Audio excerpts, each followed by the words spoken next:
Relations between capital and labor. How did the Industrial Revolution affect people of all social classes, and what measures were taken to improve the conditions of workers? Industrial development brought new social relations and intensified long-standing problems between capital and labor in both urban workshops and cottage industry. See Chapter 18. A new group of factory owners and industrial capitalists arose. These men and women and their families strengthened the wealth and size of the middle class, which had previously been made up mainly of merchants and professional people. The 19th century became the golden age of the middle class. Modern industry also created a much larger group, the factory workers.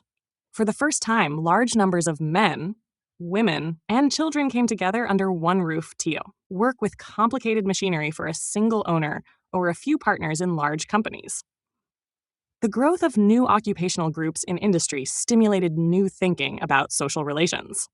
Often combined with reflections on the French Revolution, this thinking led to the development of a new overarching interpretation, a new paradigm, regarding social relationships. Briefly, this paradigm argued, with considerable success, that individuals were members of economically determined classes that had conflicting interests. Accordingly, the comfortable, well-educated public of the 18th century came increasingly to see itself as the backbone of the middle class, or the middle classes, and the people gradually transformed themselves into the modern working class, or working classes. And if the new class interpretation was more of a deceptive simplification than a fundamental truth for some critics, I'd appealed to many because it seemed to explain what was happening. Therefore, conflicting classes existed, in part, because many individuals came to believe they existed and developed an appropriate sense of class feeling, what Marxists call class consciousness. The new class of factory owners. Early industrialists operated in a highly competitive economic system. As the careers of Watt and Harcourt illustrate, there were countless production problems, and success and large profits were by no means certain. Manufacturers therefore waged a constant battle to cut their production costs and stay afloat. Much of the profit had to go back into the business for new and better machinery. Dragged on by the frenzy of this terrible life, according to one of the dismayed critics, the struggling manufacturer had no time for niceties. He must conquer or die, make a fortune, or drown himself. Most early industrialists drew upon their families and friends for labor and capital, but they came from a variety of backgrounds. Many, such as Harcourt, were from well-established merchant families with a rich network of contacts and support. Others, such as Watt, Wedgwood, and Cockerill, were of modest means, especially in the early days. Artisans and skilled workers of exceptional ability had unparalleled opportunities. Members of ethnic and religious groups who had been discriminated against in the traditional occupations controlled by the landed aristocracy jumped at the new chances and often helped one another. Scots, Quakers, and other Protestant dissenters were tremendously important in Britain. Protestants and Jews dominated banking in Catholic France. Many of the industrialists were newly rich, and not surprisingly, they were very proud and self-satisfied. As factories and firms grew larger, opportunities declined, at least in well-developed industries. It became considerably harder for a gifted but poor young mechanic to start a small enterprise and end up as a wealthy manufacturer. Formal education for sons and males became more important as a means of success and advancement, and formal education, the advanced level, was expensive. In Britain by 1830, and in France and Germany by 1860, leading industrialists were more likely to have inherited their well-established enterprises, and they were financially much more secure than their struggling fathers and mothers had been. They also had a greater sense of class consciousness. They were fully aware that ongoing industrial development had widened the gap between themselves and their workers. The wives and daughters of successful businessmen also found fewer opportunities for active participation in Europe's increasingly complex business world. Rather than contributing as vital partners in a family-owned enterprise, as so many middle-class women had done, these women were increasingly valued for their ladylike gentility. By 1850, some influential women writers and most businessmen assumed that middle-class wives and daughters should steer clear of undignified work, of vices and factories. Rather, a middle-class lady should protect and enhance her femininity. She should concentrate on her proper role as wife and mother, preferably in an elegant residential area far removed from ruthless commerce and the volatile working class. The new factory workers. The social consequences of the Industrial Revolution have long been hotly debated. The condition of British workers during the transformation has always generated the most controversy among historians, because Britain was the first country to industrialize, and because the social consequences seemed harshest there. Before 1850, other countries had not proceeded very far with industrialization, and almost everyone agrees that the economic conditions of European workers improved after 1850. Thus, the experience of British workers to you about 1850 deserves special attention. Industrial growth also promoted rapid urbanization, with its own awesome problems, as will be shown in Chapter 23. From the beginning, the Industrial Revolution in Britain had its critics. Among the first were the Romantic poets. William Blake, 1757-1827, called the early factories satanic mills, and pro-Luddites group of handicraft workers who attacked whole factories in northern England in 1812 and after, smashing the new machines that they believed were putting them out of work. Tested against the hard life of the London poor. William Wordsworth, 1770-1850, lamented the destruction of the rural way of life and the pollution of the land and water. Some handicraft workers, notably the Luddites, who attacked whole factories in northern England in 1812 and after, smashed the new machines, which they believed were putting them out of work. Doctors and reformers wrote eloquently of problems in the factories and new towns, while Malthus and Ricardo concluded that workers would earn only enough to stay alive. This pessimistic view was accepted and reinforced by Friedrich Engels, 1820 and 1895, the future revolutionary and colleague of Karl Marx. After studying conditions in northern England, this young middle-class German published in 1844, The Condition of the Working Class in England, a blistering indictment of the middle classes. "Are the bar of world opinion," he wrote. "I charge the English middle classes with mass murder, wholesale robbery, and all the other crimes in the calendar." The new poverty of industrial workers was worse than the old poverty of cottage workers and agricultural laborers, according to Engels. The culprit was industrial capitalism, with its relentless competition and constant technical change. Engels's extremely influential charge of middle-class exploitation and increasing worker poverty was embellished by Marx and later socialists. Meanwhile, other observers believed that conditions were improving for the working people. Andrew Ure, wrote in 1835 in his study of the cotton industry that conditions in most factories were not harsh and were even quite good. Edwin Chadwick, a great and conscientious government official, well acquainted with the problems of the working population, concluded that the whole mass of the laboring community was increasingly able to buy more of the necessities and minor luxuries of life. Nevertheless, those who thought conditions were getting worse for working people were probably in the majority. In an attempt to go beyond the contradictory judgments of contemporaries, some historians have looked at different kinds of sources. Statistical evidence is one such source. If working people suffered a great economic decline, as Engels and later socialists asserted, then the purchasing power of the working person's wages must have declined drastically. Scholarly statistical studies have weakened the idea that the condition of the working class got much worse with industrialization. But the most recent scholarship also confirms the view that the early years of the Industrial Revolution were hard ones for British workers. There was little or no increase in the purchasing power of the average British worker from about 1780 to about 1820. The years from 1792 to 1815, a period of almost constant warfare with France, were particularly difficult. Food prices rose faster than wages, and the living conditions of the laboring poor declined. Only after 1820, and especially after 1840, did real wages rise substantially, so that the average worker earned and consumed roughly 50% more in real terms in 1850 than in 1770. In short, there was considerable economic improvement for workers throughout Britain by 1850, but that improvement was hard-won and slow in coming. This important conclusion must be qualified, however. First, the hours in the average work week increased. As some economic historians now believe, had been increasing in parts of Northern Europe since the late 18th partlif. The evidence is somewhat contradictory.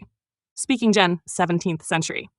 Thus, to a large extent, workers ate somewhat more food of higher new, earned more, simply because they worked more. Nutritional quality as the Industrial Revolution progressed, deed. In England, non-agricultural workers labored except during wartime. Diets became more varied. about 250 days per year in 1760, as compared to 300 people ate more potatoes, dairy products, fruits, and days per year in 1830, while the normal workday re vegetables. Clothing improved, but housing for work remained an exhausting 11 hours throughout the Uthergleich, and people probably deteriorated somewhat. In short, entire period.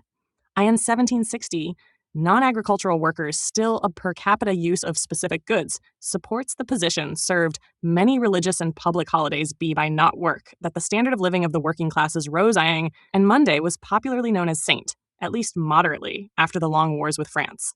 Monday, because so many workers took the day off. These days of leisure and relaxation declined rapidly. Work in early factories after 1760, and by 1830, non-agricultural workers had joined landless agricultural laborers in toiling 6 rather than 5 days a week. Second, the wartime decline in the average worker's real wages and standard of living from 1792 to 1815 had a powerful negative impact on workers.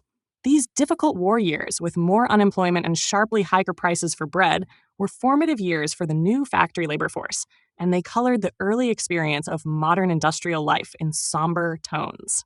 Another way to consider the workers' standard of living is to look at the goods that they purchased. Again, what about working conditions? Did workers eventually earn more only at the cost of working longer and harder? Were workers exploited harshly by the new factory owners? The first factories were cotton mills, which began functioning in the 1770s along fast-running rivers and streams, and were often located in sparsely populated areas. Cottage workers in the vicinity, accustomed to the putting-out system, were reluctant to work in the new factories, even when they received relatively good wages, because factory work was unappealing. In the factory, workers had to keep up with the machine and follow its relentless tempo. Moreover, they had to show up every day on time and work long, monotonous hours under the constant supervision of demanding overseers, and they were punished systematically if they broke the work rules. For example, if a worker was late to work, or accidentally spoiled material, or nodded off late in the day, the employer imposed fines that were deducted from the weekly pay. Children and adolescents were often beaten for their infractions. Cottage workers were not used to that kind of life and discipline. All members of the family worked hard and long, in spurts, setting their own pace. They could interrupt their work when they wanted to. Women, all my sisters have been hurriers, but 3 went to the millie. Alice went because her legs swelled from hurrying in cold water when she was hot. I never went to day school. I go to Sunday school, but I cannot read or write. I go to pit at 5 o'clock in the morning and come out at 5 in the evening. I get my breakfast of porridge and milk first. I take my dinner with me, a cake, and eat it as I go. I do not stop or rest any time for the purpose. Get nothing else until 1 get home, and then have potatoes and meat, not everyday meat. I hurry in the clothes I have now got on, trousers and ragged jacket. The bald place upon my head I's made be by thrusting the corves. My legs have never swelled, but sisters did when they went to mill. I hurry the corves a mile and more underground and back. They weigh 300 suet sweat. Hurry, 11 a day. I wear a belt and chain at the workings to get the corves out. The putters that I work for are naked except their caps. They pull off all their clothes. I see them at work when I go up. Sometimes they beat me, if one am not quick enough with their hands. They strike me upon my back. The boys take liberties with me. Sometimes they pull me about. I am the only girl in the pit. There are about 20 boys and 15 men. All the men are naked, would rather work in mill than in coal pit, and children could break up their long hours of spinning with other tasks. On Saturday afternoon, the head of the family delivered the week's work to the merchant manufacturer and got paid. Saturday night was a time of relaxation and drinking, especially for the men. Recovering from his hangover on Tuesday, the weaver bent to his task on Wednesday and then worked frantically to meet his deadline on Saturday. Like some students today, he might pull an all-nighter on Thursday or Friday in order to get his work in. Also, early factories resembled English poorhouses, where totally destitute people went to live to public expense. Some poorhouses were industrial prisons, where the inmates had to work in order to receive their food and lodging. The similarity between large brick factories and large stone poorhouses increased the cottage workers' fear of factories and their hatred of factory discipline. It was cottage workers' reluctance to work in factories that prompted the early cotton mill owners to turn to abandoned and pauper children for their labor. As we have seen, These owners contracted with local officials to employ large numbers of these children who had no say in the matter. Pauper children were often badly treated and terribly overworked in the mills, as they were when they were apprenticed as chimney sweeps, market girls, shoemakers, and so forth. In the 18th century, semi-forced child labor seemed necessary and was socially accepted. From our modern point of view, it was cruel exploitation and a blot on the record of the new industrial system. Working families and children. By the 1790s, the early pattern was rapidly changing. The use of pauper apprentices was in decline, and in 1802, it was forbidden by Parliament. Many more textile factories were being built, mainly in urban areas, where they could use steam power rather than water power and attract a workforce more easily than in the countryside. The need for workers was great. As a result, people came from near and far to work in the cities, both as factory workers and as laborers, builders, and domestic servants. Yet as they took these new jobs, working people did not simply give in and accept the highly disciplined system of labor that Factory Act of 1833 English had formerly repealed law that led to a sharp decline. Rather, they helped modify the delete in the employment of children system by carrying over old famil, by limiting the hours that are working traditions. Children over age 9 could. For one thing, workers often work and requiring younger came to the mills and the mines as children or attend factory-run family units. This was how they elementary schools had worked on farms and in the putting out system. The mill or mine owner bargained with the head of the family and paid him or her for the work of the whole family. In the cotton mills, children worked for their mothers or fathers, collecting scraps and piecing broken threads together. In the mines, children sorted coal and worked the ventilation equipment. Their mothers hauled coal in the tunnels below the surface, while their fathers hewed with pick and shovel at the face of the seam. The preservation of the family as an economic unit in the factories from the 1790s on made the new surroundings more tolerable, both in Great Britain and in other countries, during the Carly stages of industrialization. Parents disciplined their children, making firm measures socially acceptable, and directed their upbringing. The presence of the whole family meant that children and adults worked the same long hours. 12-hour shifts were normal in cotton mills in 1800. In the early years, some very young children were employed solely to keep the family together. For example, the early industrialist Jedediah Strutt believed that children should be at least 10 years old to work in his textile mills, but he reluctantly employed 7-year-olds to satisfy their parents. Adult workers were not particularly interested in limiting the minimum working age or hours of their children, as long as family members worked side by side. Only when technical changes threatened to place control and discipline in the hands of impersonal managers and overseers did adult workers protest against inhuman conditions in the name of their children. Some enlightened employers and social reformers in Parliament definitely felt otherwise. They argued that more humane standards were necessary, and they used widely circulated parliamentary reports to influence public opinion. For example, Robert Owen, 1771 to 1858, a very successful manufacturer in Scotland, testified in 1816 before an investigating committee on the basis of his experience. He stated that very strong facts demonstrated that employing children under 10 years of age as factory workers was injurious to the children and not beneficial to the proprietors. Workers also provided graphic testimony at such hearings as the reformers pressed Parliament to pass corrective laws. They scored some important successes. Their most significant early accomplishment was the Factory Act of 1833. It limited the factory workday for children between 9 and 13 to 8 hours, and that of adolescents between 14 and 18 to 12 hours, although the act made no effort to regulate the hours of work for children at home or in small businesses. Children under 9 were to be enrolled in the elementary schools that factory owners were required to establish. The employment of children declined rapidly. Thus, the Factory Act broke the pattern of whole families working together in the factory because efficiency required standardized shifts for all workers. Ties of blood and kinship were important in other ways in Great Britain in the formative years between about 1790 and 1840. Many manufacturers and builders hired workers through subcontractors. They paid the subcontractors on the basis of what the subcontractors and their crews produced, for smelting so many tons of pig iron or moving so much dirt or gravel for a canal or roadbed. Subcontractors, in turn, hired and fired their own workers, many of whom were friends and relations. The subcontractor might be as harsh as the greediest capitalist, but the relationship between subcontractor and work crew was close and personal. This kind of personal relationship had traditionally existed in cottage industry and in urban crafts, and it was more acceptable to many workers than impersonal factory discipline. This system also provided people with an easy way to find a job. Even today, a friend or relative who is a supervisor is frequently worth a host of formal application forms. Ties of kinship were particularly important for newcomers, who often traveled great distances to find work. Many urban workers in Great Britain were from Ireland.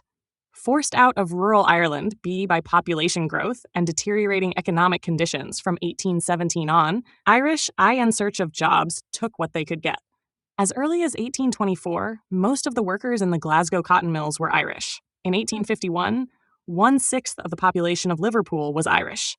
Like many other immigrant groups held together by ethnic and religious ties, the Irish worked together, formed their own neighborhoods, and not only survived, but also thrived. The early labor movement in Britain. Many kinds of employment changed slowly during and after the Industrial Revolution in Great Britain. In 1850, more British people still worked on farms than in any other occupation. The second largest occupation was domestic service, with more than 1 million household servants, 90% of whom were women. Thus, many old, familiar jobs outside industry lived on and provided alternatives for individual workers. This helped ease the transition to industrial civilization. Within industry itself, the pattern of artisans working with hand tools in small shops remained unchanged in many trades, even as others were revolutionized by technological change. For example, as in the case of cotton and coal, the British iron industry was completely dominated by large-scale capitalist firms by 1850.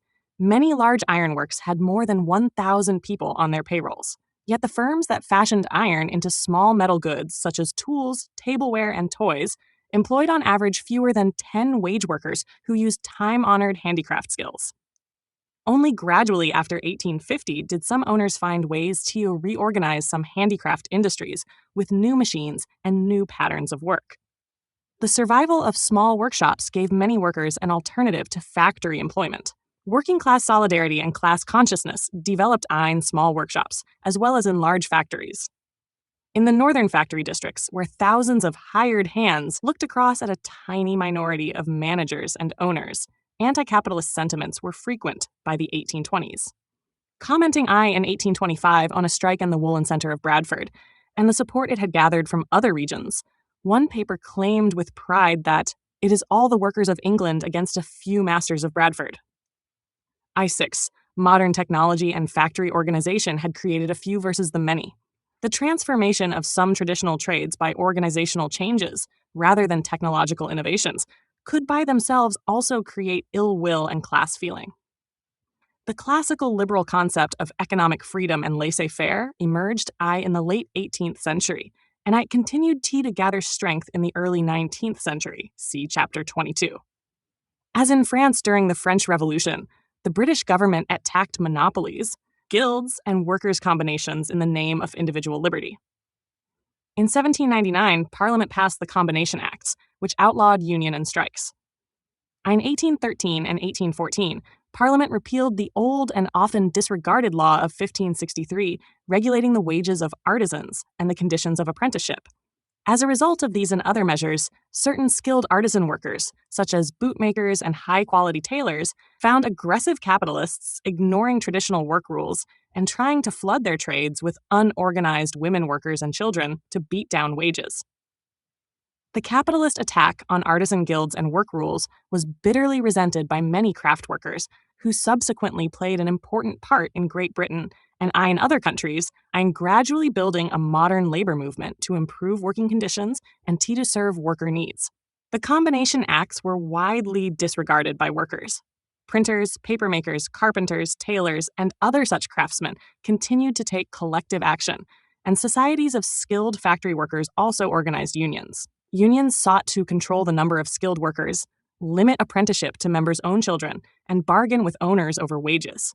They were not afraid to strike. There was, for example, a general strike of adult cotton spinners in Manchester in 1810. In the face of widespread union activity, Parliament repealed the Combination Acts in 1824, and unions were tolerated, though not fully accepted, after 1825. The next stage in the development of the British trade union movement was the attempt to create a single large national union. This effort was led not so much by working people as by social reformers such as Robert Owen. Owen, a self-made cotton manufacturer, see page 678, had pioneered in industrial relations by combining firm discipline with concern for the health, safety, and hours of his workers. After 1815H, he experimented with cooperative and socialist communities, including one at New Harmony, Indiana. Then, in 1834, Owen organized one of the largest and most visionary of the early national unions, the Grand National Consolidated Trades Union. When Owen's and other grandiose schemes collapsed, the British labor movement moved once again after 1851 in the direction of craft unions. The most famous of these new model unions was the Amalgamated Society of Engineers, which represented skilled machinists. These unions won real benefits for members by fairly conservative means and thus became an accepted part of the industrial scene. British workers also engaged in direct political activity in defense of their own interests. After the collapse of Owen's National Trade Union, many working people went into the Chartist movement, which Combination Act's English laws passed in 1799 that outlawed unions and strikes, favoring capitalist business people over skilled artisans. Bitterly resented and widely disregarded by many craft guilds, the acts were repealed by Parliament in 1824, sought political democracy. The key Chartist demand that all men be given the right to vote became the great hope of millions of aroused people. Workers were also active in campaigns to limit the workday in factories to 10 hours and to permit duty-free importation of wheat into Great Britain to secure cheap bread. Thus, working people developed a sense of their own identity and played an active role in shaping the new industrial system. They were neither helpless victims nor passive beneficiaries. Beginning Palmer 53. The advent of the ISMS, the combined forces of industrialization and of the French Revolution, led, after 1815, to a proliferation of new doctrines and movements, most of which contributed to a general European revolution in 1848. As for the 33 years from 1815 to 1848, there is no better way of grasping their long-run meaning than to reflect on the number of enduring isms that arose at that time. The isms developed as more or less systematic attempts to describe coherent sets of political, cultural, or social beliefs. And the advocates of each ism usually organized groups or public movements that sought to implement their ideas by changing political institutions or by transforming certain aspects of modern social and cultural life. Words for the different isms appeared at various times in each European language, and the English usage of such terms often followed their earlier emergence in other places. Insofar as is known, however, the word liberalism first appeared in the English language in 1819, radicalism in 1820, socialism in 1832, conservatism in 1835. The 1830s first saw individualism, constitutionalism, humanitarianism, feminism, and monarchism. Nationalism and communism date from the 1840s. Not until the 1850s did the English-speaking world use the word capitalism. French capitalism is much older. And not until even later did people hear of Marxism, though the doctrines of Marx grew out of and reflected the troubled times of the 1840s. 53. The advent of the isms, 461. The rapid coinage of new isms does not in every case mean that the ideas they conveyed were new. Many of them had their origin in the Enlightenment, if not before. People had loved liberty before talking of liberalism, and they had been conservative without defining their ideas as conservatism. The appearance of so many isms shows rather that people were making their ideas more systematic. To the philosophy of the Enlightenment were now added an intense activism and partisanship generated during the French Revolution. People were obliged to reconsider and analyze society as a whole and compete for influence in the expanding public sphere of modern national states. An ism, excluding such words as hypnotism or favoritism, may therefore be defined as the conscious espousal of a specific doctrine in competition with other doctrines.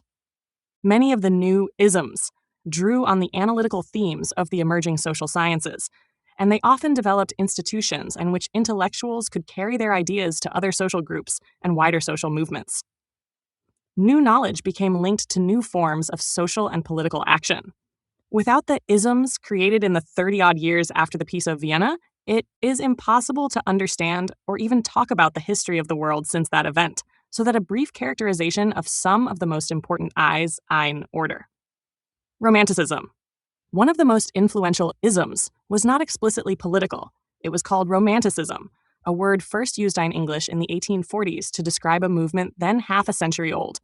Romanticism was primarily a theory of literature and the arts.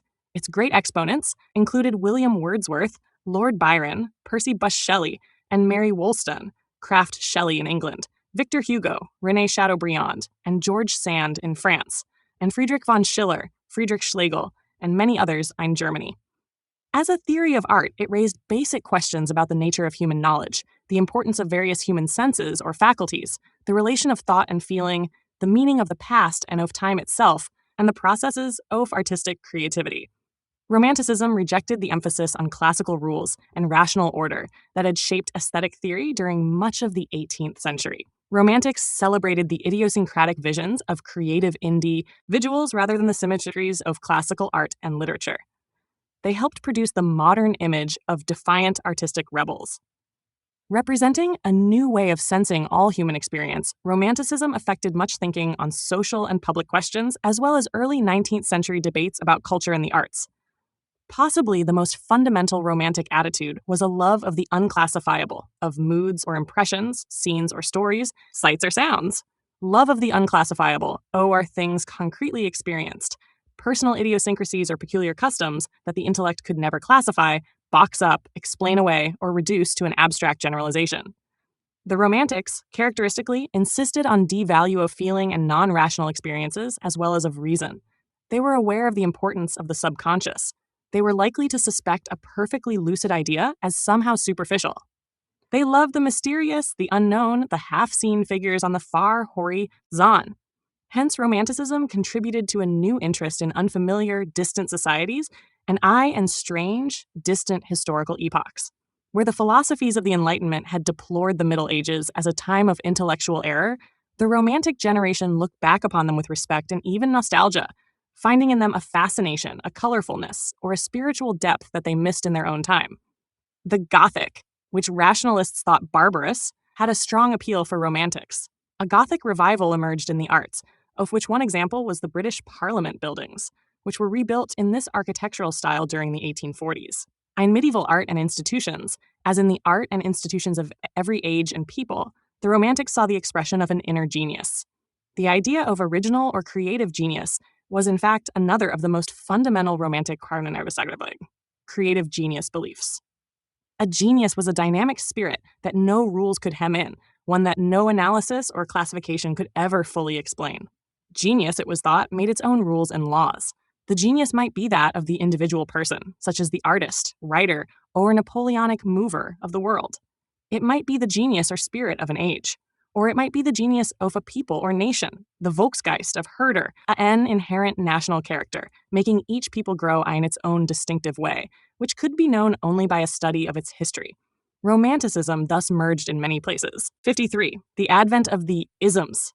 463. With new forms of nationalism. Here again, Romanticism gave a new impetus to study of the past. Politically, Romantics could be found in all camps, conservative, liberal, and radical, but the emphasis on individual creativity led most Romantics toward a critical view of rigid social and cultural hierarchies. Romanticism thus added cultural and emotional passions to the more political isms that evolved rapidly after 1815. Classical liberalism. The first liberals, calling themselves by that name, though Napoleon used that word for his own system, arose in Spain among opponents of the Napoleonic occupation, who also sought reforms within Spanish political institutions. The word passed to France, where it denoted opposition to royalism after the restoration of the Bourbons in 1814, and where it gained intellectual influence through the work of liberal writers such as Benjamin Constant. In England, many Whigs became increasingly liberal, as did even a few Tories. Liberal political theorists also had influence in England, most notably in the writings of John Stuart Mill, and a new Liberal Party became an important force in British politics during the 1850s. 19th century, or classical, liberalism varied from country to country, but it showed many basic similarities, including an emphasis on the rights and liberties that individuals should possess in every well-ordered modern society. Liberals were generally portions of the bisinks and professional classes, together with enterprising landowners wishing to improve their estates. They believed in what was modern, enlightened, efficient, reasonable, and fair. They had conliberal beliefs fidance in the human capacity for self-government and self-control. They set a high value on parliamentary or representative government, working through reasonable discussion and legislation, with responsible ministries and an impartial and law-abiding administration. Liberals thus demanded full publicity for all actions of government, and to ensure such publicity, they insisted on freedom of the press and free rights of assembly. All these political advantages they thought most likely to be realized under a good constitutional monarchy. Outside England, they favored explicit written constitutions. They were not Democrats. They generally opposed giving every man the vote, fearing the excesses of mob rule or of irrational political action. Only as the 19th century progressed did liberals gradually and reluctantly come to accept the idea of universal male suffrage. Many continued to oppose female suffrage, though some liberals, such as John Stuart Mill, argued that women should have the same voting rights as men. Liberals subscribed to the doctrines of the rights of man, as set forth in the American and French revolutions, but with a clear emphasis on the right of property. And in their economic views, they typically followed the British Manchester School or the French economist J.B. Say. They favored laissez-faire capitalism and free markets, remained suspicious of the ability of government to regulate business, wanted to get rid of the guild system where it still existed, and disapproved of attempts on the part of the new industrial laborers to organize unions. Internationally, they advocated freedom of trade, to be accomplished by the lowering or abolition of tariffs, so that all countries might exchange their products easily with each other and with industrial England.